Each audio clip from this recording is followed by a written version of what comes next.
started my career as a leader in the military, so going through various roles, but very much in leadership positions. First and foremost, there was an idea that leadership is not something that everybody is just born with, and that's the end of the story. It's very much an art that can be learnt and taught.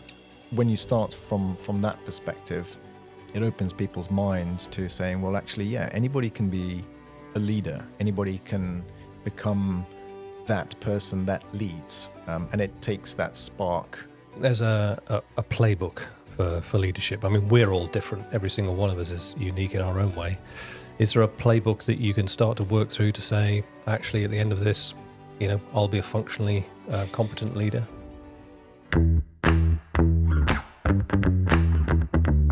Hi, I'm Garry Crosby, Executive Coach. Welcome to Season 2 of the Business Sense podcast, where we're going to be focusing on executive leadership and management performance. Let's jump into this week's podcast. Simon, thanks for joining me on the Business Sense podcast today. Yeah, my pleasure, Garry. I always look forward to these kind of conversations. We're in Season 2 now of the podcast, so we've moved on from business stories to executive stories, really, and the theme is, what does it take to be a world-class executive? So I want to explore some of those topics with you. But before I do that, let's give the viewers a bit of context. Tell us who you are and what you do. So thank you very much for having me here, Garry. Yeah, happy to share some of my insights. I hope they're of some value. So I started my career in something that wasn't related to what I do now. So like many people, multiple career paths. I started my career as a leader in the military. So going through various roles, but very much in leadership positions. What I do now, I work for a large financial services company, so a fintech company. You may have heard of it. So of the large financial services companies, fintechs, there are big ones, there are small ones. I work for MasterCard, which likes to think small, but actually is quite big. And so there's really interesting opportunities inside MasterCard for transformation, for looking at how it operates, organizational design, and so on. So right now I work as an engineering leader. So I work within a unit that looks at prepaid cards, stored value products, digital products. So looking at the edge cases of what MasterCard can do. My role is in software engineering on paper, but really it's about product. It's about developing new functionalities, software functionalities, and leading teams, global teams, to develop those things, come up with the ideas, execute on them, and to deliver them into the market, depending on what the needs are across the world. I think it'd be a good place to start back in the military. Obviously, I spent 31 years in the RAF in various leadership positions. If you think back to those early days and the way the army was encouraging you to be a leader and teaching you to be a leader, what were the key themes back then? So first and foremost, there was an idea that leadership is not something that everybody is just born with, and that's the end of the story. It's very much an art that can be learnt and taught and developed. Sure. And that's when you start from that perspective, it opens people's minds to saying, well, actually, yeah, anybody can be a leader. Anybody can become that person that leads, and it takes that spark and it grows it into something that's effective and works with the individual. So as many people know, when you go through the British Army, there's a concept of servant leadership. So serve to lead is the motto of Sandhurst, and that's an underpinning theme about looking at who you're leading, but also being a servant to the objectives of the organization, having loyalty both ways, both down to the people that you're leading, but also upwards to the organization and to the mission that you've been given. And then being able to understand the balance between those two and how to become effective.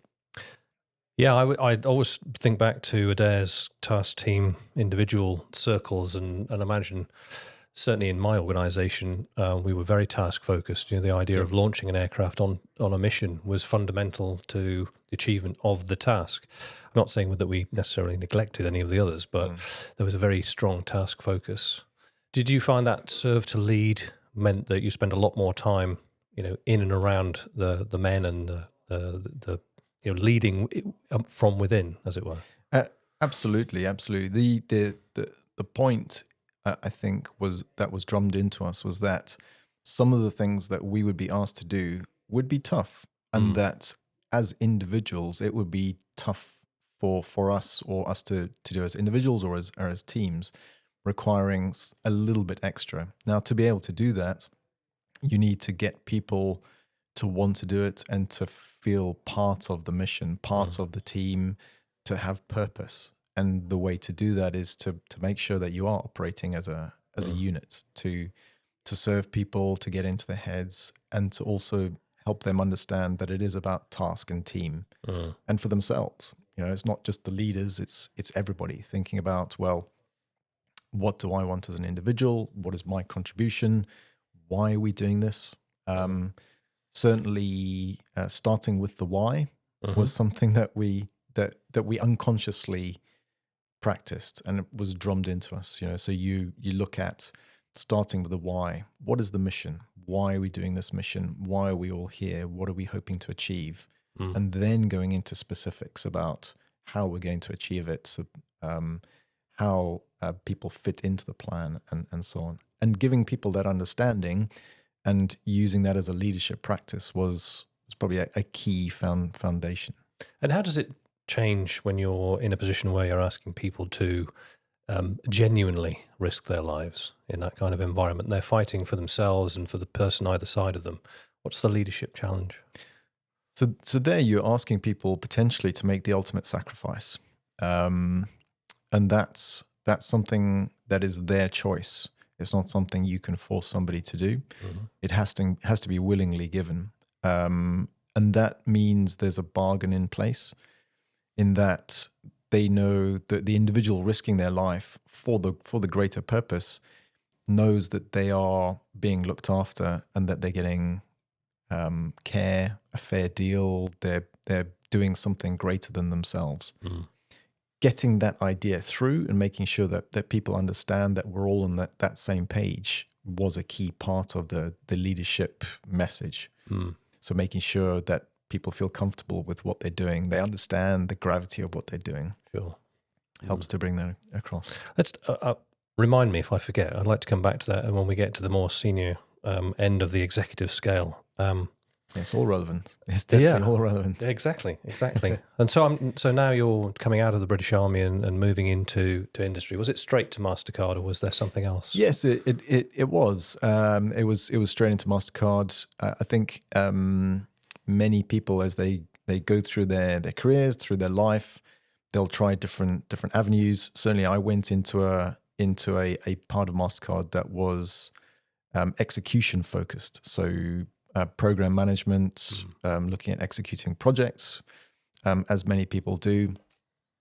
And again, that's a natural transition out of the armed forces into something like that, where you're execution focused, you follow plans, you can bring teams together, and so on and so forth. Yeah. And when you think back to those days, were there any particular demands that MasterCard were making about the kind of professional characteristics you had, or the personal characteristics you had? What were they looking for in their young executives? So very much looking for people who weren't just managers. So I would make the distinction between leaders and managers. A manager is somebody who has a checklist of things that need to be done, dates. They're following a project plan, and they'll drive people to that execution. Whereas a leader does that, but is also looking at the next role, the next project, the next part of what that team is doing, and also making sure that the capability of the team is there and the individuals are committed. Looking at the softer skills. I think that's what MasterCard is looking for, is that somebody who is a leader and is able to to show that they've got opportunities or they've got that capacity to look at the bigger picture. That definition of, looking at the future and taking people on a journey, clearly an important part of it. And as a junior executive in that kind of environment, did MasterCard have a sense of, creating new leaders and picking the people? You said leaders are not necessarily born, they are made. How was MasterCard making its future leaders? So there, like many big corporates, there are leadership initiatives, leadership training schemes, but that's only part of the puzzle. A lot of it is self-starting. So all of the material that a person needs to develop their own leadership styles or their own personal performance, all that material is there. Quite often it's made available through the corporation or through secondary means such as books. The one key thing is that the company's looking for somebody who's a self-starter, somebody who has that passion to improve. They look at themselves as a work in progress. That it is about reflective practice. They're looking for somebody who has that spark to want to do something more.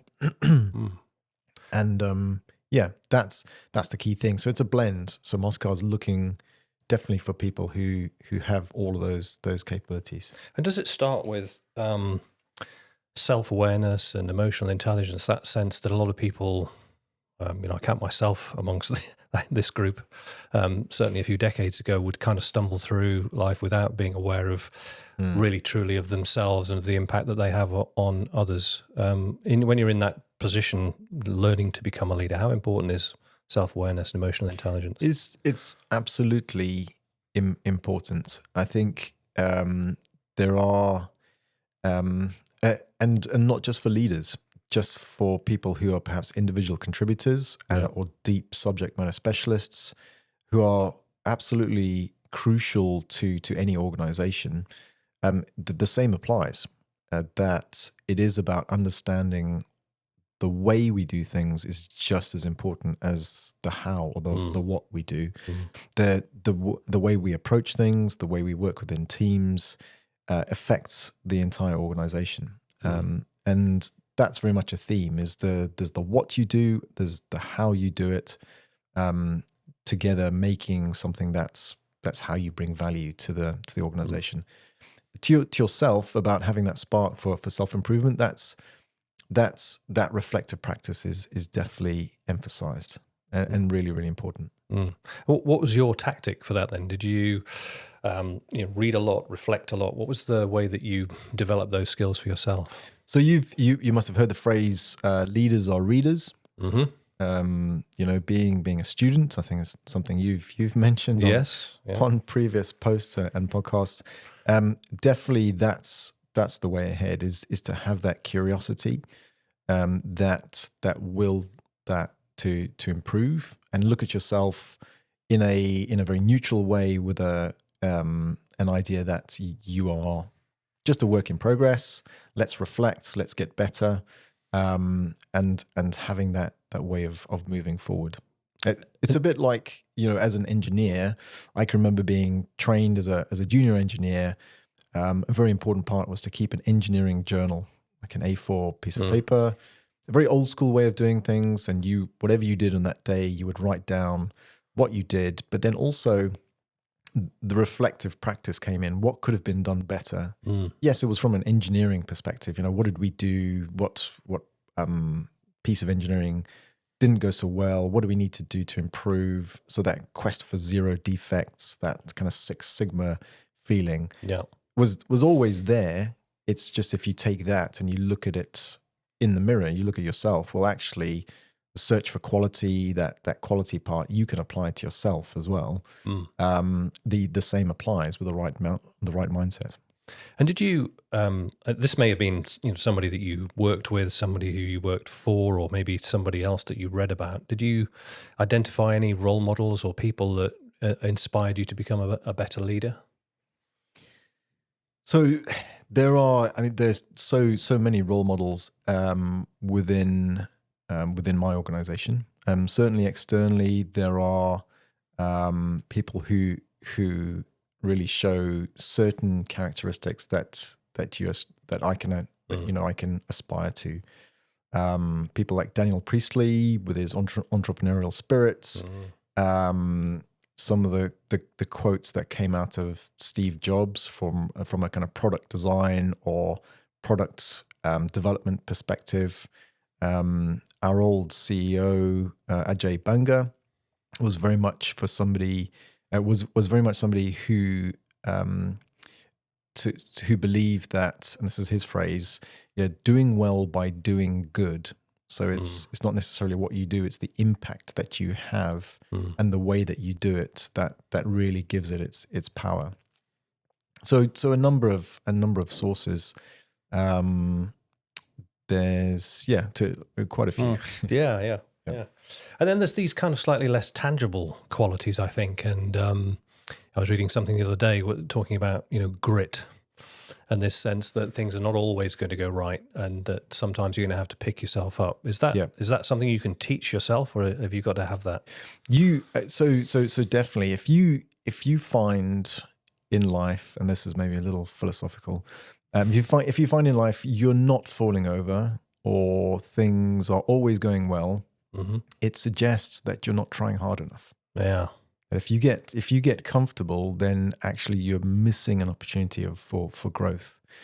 So that's fine, which means you try harder. Which if you try, you're definitely going to have falls or mishaps or things that happen to you along the way.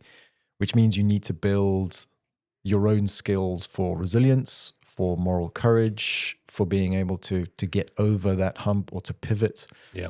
Three skills there which are crucial and definitely part of the toolbox. And I'm thinking maybe from your current perspective, but anywhere in either your service life or in the corporate life, is there a sense that there is a degree of tolerance for people who are prepared to move fast and break things, and that actually that is part of what it might take to become a world-class executive?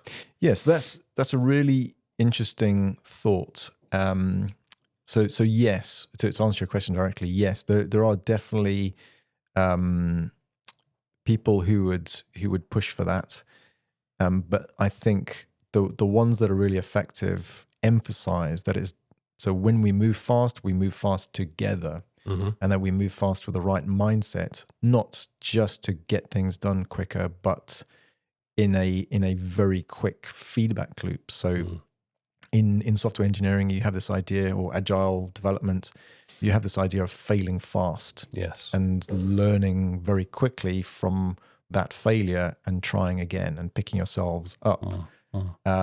So that move fast, fail fast, pivot idea has shown to be really, really effective if the organization is geared up for it. So the culture is right, people are all on board, and there's a positive, reflective practice around that process. And it's really powerful. But that's where the leader comes in. To create that culture, to create that mindset, requires the leader to be absolutely focused on creating that. And so it means hard work from a leadership perspective to make sure that the conditions are correct and then to drive that forward. And does that, clearly MasterCard and other large corporations have an identity. They've got their own set of values. They might have their own mission. They might have a certain institutional way of thinking. Does that make it easier for the leader to say, these are our values and I'm creating the environment that we can work in using those values, or do you put your own stamp on it? So I think any organization will have values and standards and principles.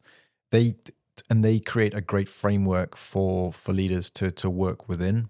They're a great starting point and a foundation. And in the absence of anything else, if everybody's operating off the same playbook, the same script, it helps in cohesiveness. It brings everybody together because we all understand. So you can bring out a particular phrase from the company ethos and use that as the cornerstone for what you push forward as a leader. When it comes down to style, that's how you deliver it as a leader. So you're not You're still following the corporate mission, the corporate message, but it's your own style, and that's part of being authentic as a leader. That you can take the framework, you can deliver it, and you can make it yours as well as the company's as well. And that's key. That's probably a good way of putting it. And do you think there's a playbook for leadership? I mean, we're all different. Every single one of us is unique in our own way. Is there a playbook that you can start to work through to say, actually, at the end of this, I'll be a functionally competent leader? So that's a really dangerous concept, that there is one path, one playbook that you can follow. It needs to work for the individual. So when you talk about styles, you talk about authenticity. If say, for example, somebody follows a playbook slavishly, they read the right books, they say the right things, they do the right things, but it's not them, and their moral framework, their values and standards don't mesh with the playbook that they're following. Mm-hmm.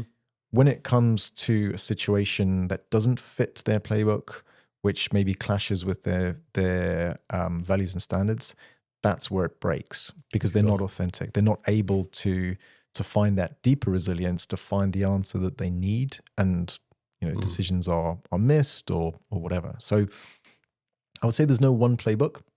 I think that the first step would be for a leader to understand their own character and how they can operate, their skills, their strengths, their weaknesses, and then to work out their own playbook that allows them to remain authentic, that allows them to maintain their own values and standards. And there's also fun, right? This is not meant to be, some kind of sacrifice or some slog up a hill. The journey and the execution of being a leader should have that positive energy, which is part of the soft skill that you bring to the equation. That motivation that you can pass on to other people comes from your own positive enjoyment and positive energy that you bring into the equation. I think if you're not authentic and you're following somebody else's playbook, then that energy is perhaps not there. I guess then, like in many large corporations, there's a moment when people are chosen by the organization because they're demonstrating that they've got the relevant skills. Sometimes corporations make the mistake of, picking great producers and trying to turn them into leaders. Some nurture their leaders very, very carefully. How does that work in MasterCard? So like any organization, I wouldn't say it's particular to MasterCard. As you become more senior, it becomes very clear that there are still corporate objectives that need to be achieved. At the end of the day, the organization is owned by shareholders. Quite often, it has a purpose which is measured in terms of revenue or cost or market entry or delivery of a certain product for a customer. And that's where the loyalty comes in. You have to be, as a senior leader, you need to be loyal to that part of what you do, as well as loyal to your organization and to the teams below you. So that's the balance that needs to be held. And as you get more senior, that becomes a really important part of what you do. It is true that perhaps outwardly you see very successful people just being measured on those deliverables, on achieving a 15% CAGR growth or something similar. Sure.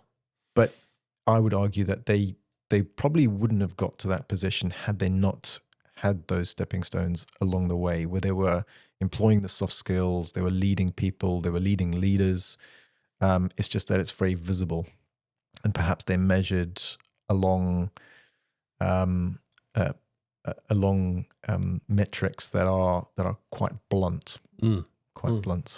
And it's come up before in the podcast and in other places that at those very senior levels, there's a degree of assumption by the corporations that people will come to work and do a brilliant job, and therefore, if they are achieving that CAGR and they are delivering in terms of output, there's something else that gets them chosen for the more senior levels. What kind of things are at play at that point? So at that point, it's to distinguish yourself, I think, from the people who are just coming into work and they're making that exchange of their time for their hard work, their expertise, for that extra mile. It is about committing. I think it's very much about commitment and loyalty to the organization. Sacrifice is part of it. Sacrifice is part of any job, really. You start off at the person who's clocking in and clocking out to a shift. They're sacrificing their time and their energy in return for a paycheck, essentially. And that may be perfectly fine. And that's definitely part of the world we live in. For leaders, I think it's about wanting to do more. It's about ascribing yourself to the company objectives and sacrificing that little bit more of you to a higher purpose, potentially. Has that modern technology presumably has made that much easier for the corporations to encourage sacrifice by being available all the time? Do you see that as just part and parcel of the senior role?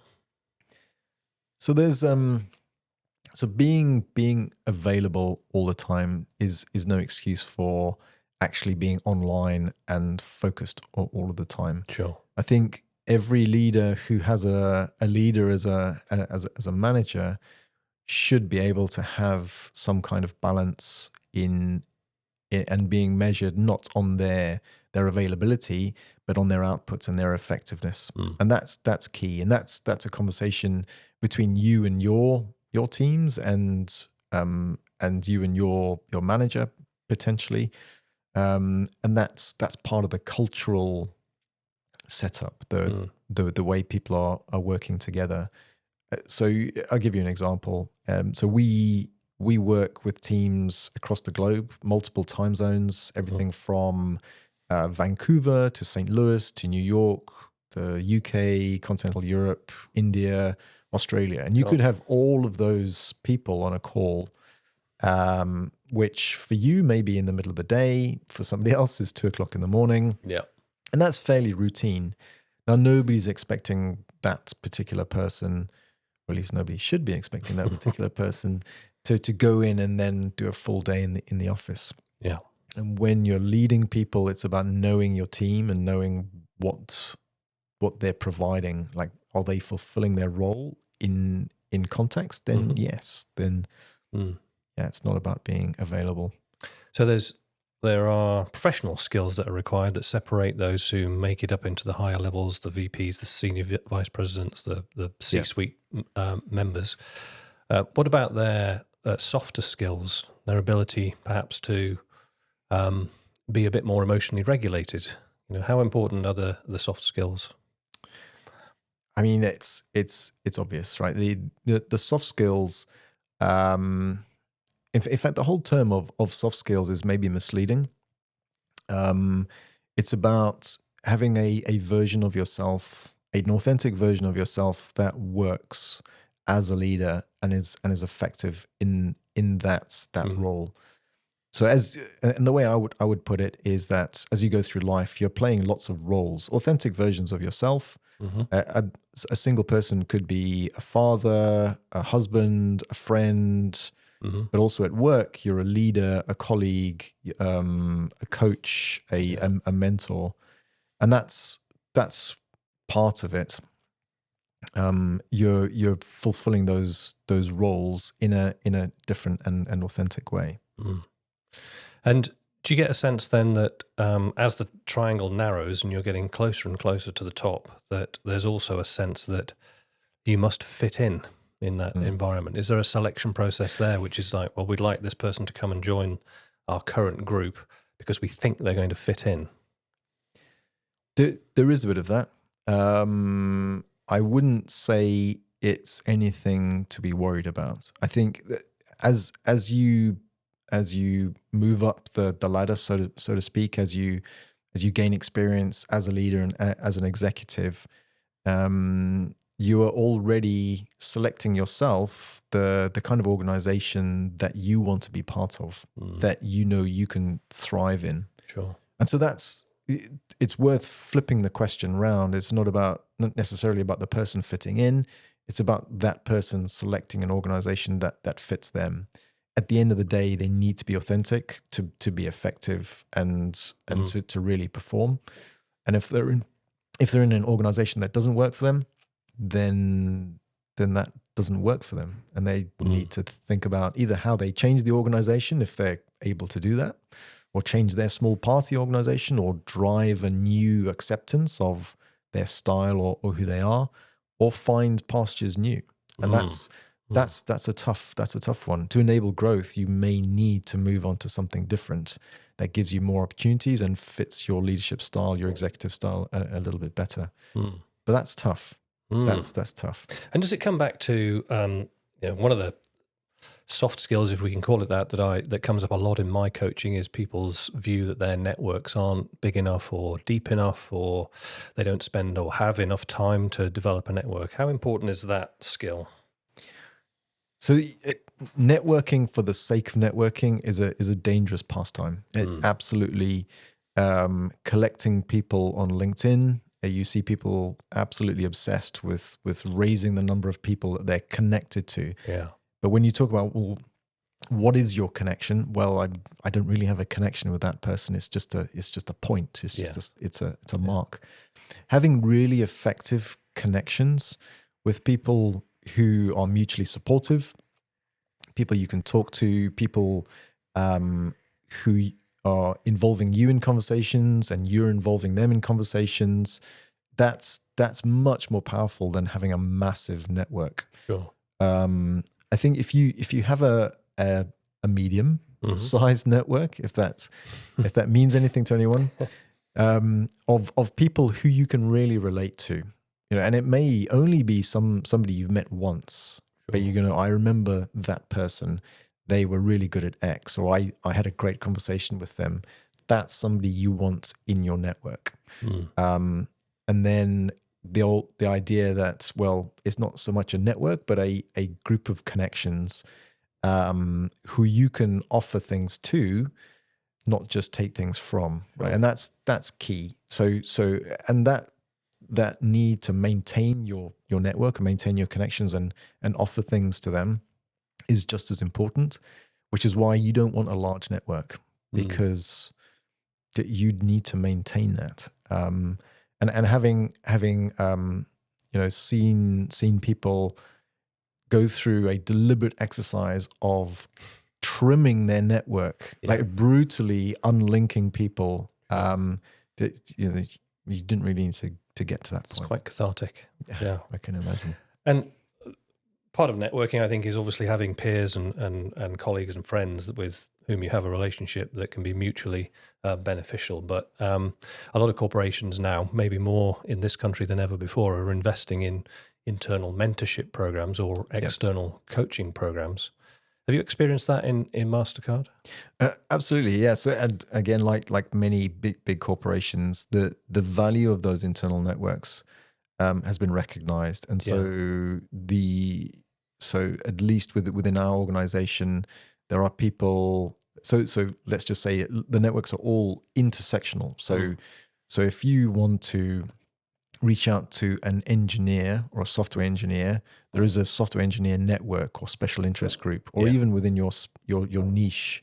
There are groups, there are online meetups and so on. So that's there delivered, and in every intersection. So whether it's your career level or your geography, where you're based, so there's a lot of emphasis put on establishing those network groups. In terms of doing things parallel to your main role as well, there are programs which allow people to get involved in projects which are outside of their business unit. Sure. So MasterCard calls them an unlocked program.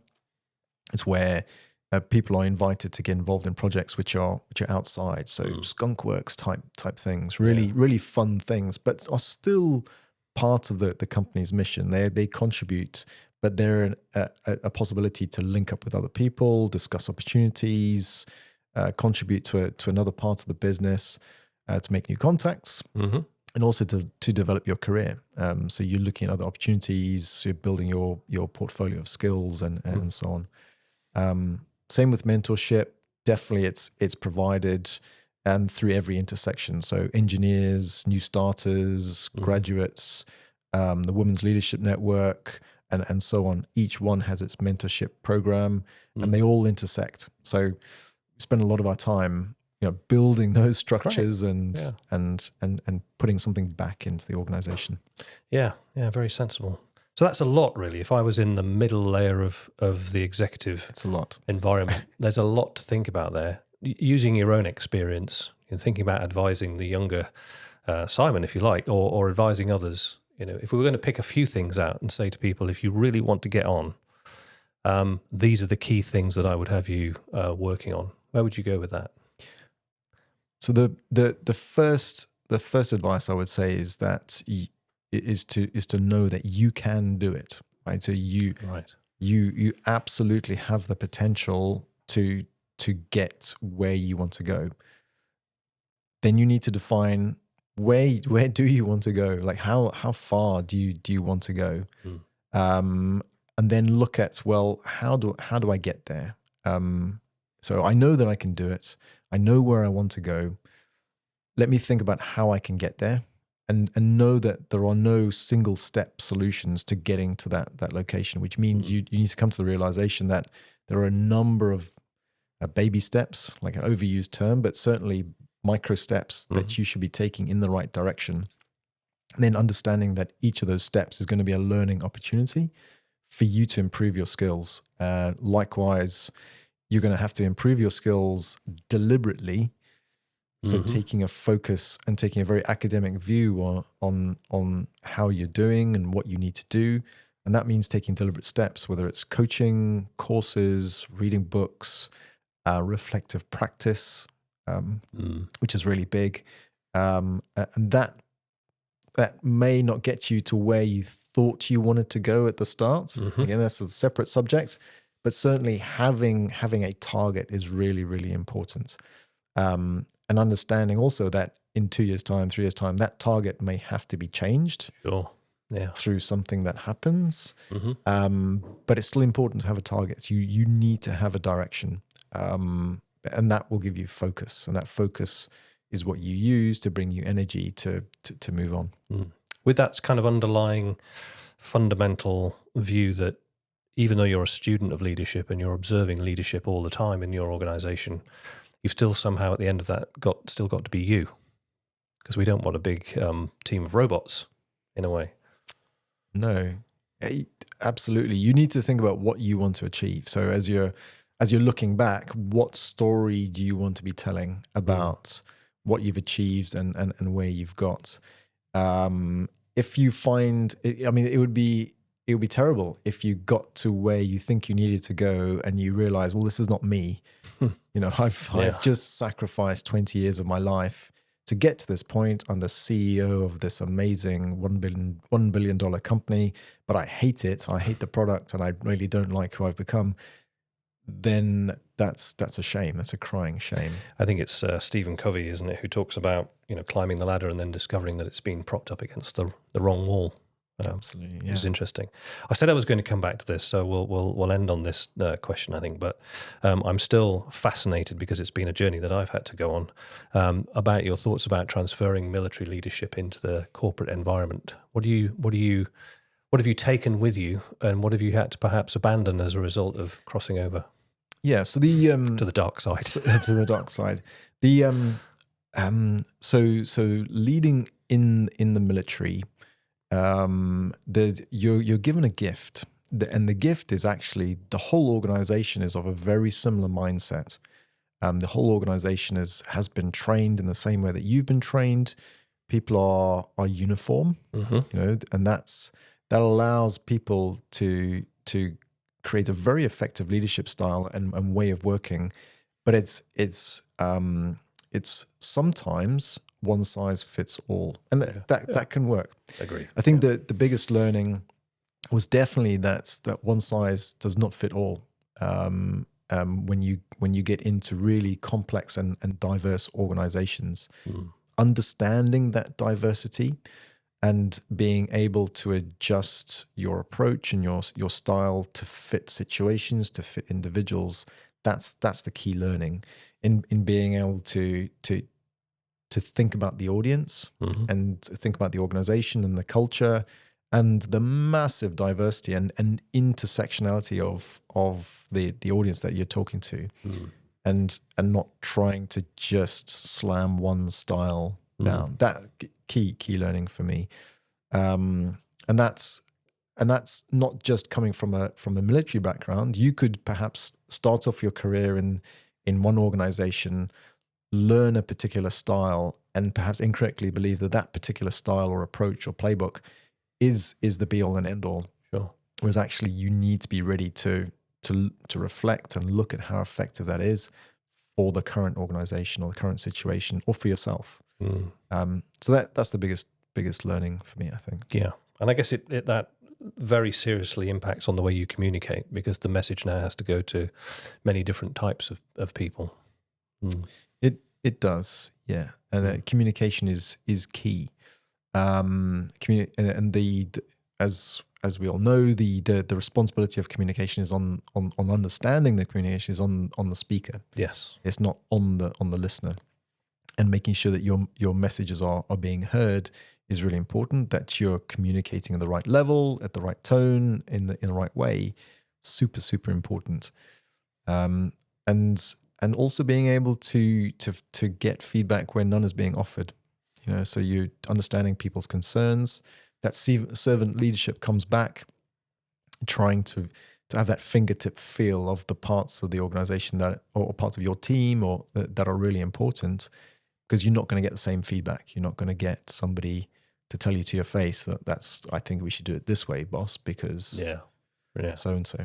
That's key. Interesting. And do you still walk the land in the old army sense of, getting out of the office and being there and talking to people all the time? Yes. Yeah. Yes. So that's maybe a style that people pick up. Walking the desks is probably how you would term it. And it's a leadership style that you see very often in senior execs. They will walk the desks. They'll create blocks in their diary where they're walking their desks. They want to see people face to face. They'll interrupt people to catch them unprepared, but open and honest. And it allows them to get a much better fingertip feel of how things are. They can read people's emotions. They can see who's engaged, or they can watch people at work. And it's a way of interacting with the organization in a way that sometimes gets lost in remote working in organizations that are really distributed. Yeah, my managing director in the defense company I worked with would walk down to the sales team and he would just stand at the end of the desk and say, "What are you lot doing here? Get out and sell." Yeah. So he had a different style. Simon, that's been a great canter through the different topics. I think if we dissect that later, we'll find lots of golden nuggets for executives who are thinking about there's a lot in there. How to get on and how to make a difference, and particularly the guidance you gave around leadership, I think is very important. So I really appreciate your time. Thank you for joining me on the Business Sense podcast. My pleasure, Gary. Great being here. Thank you.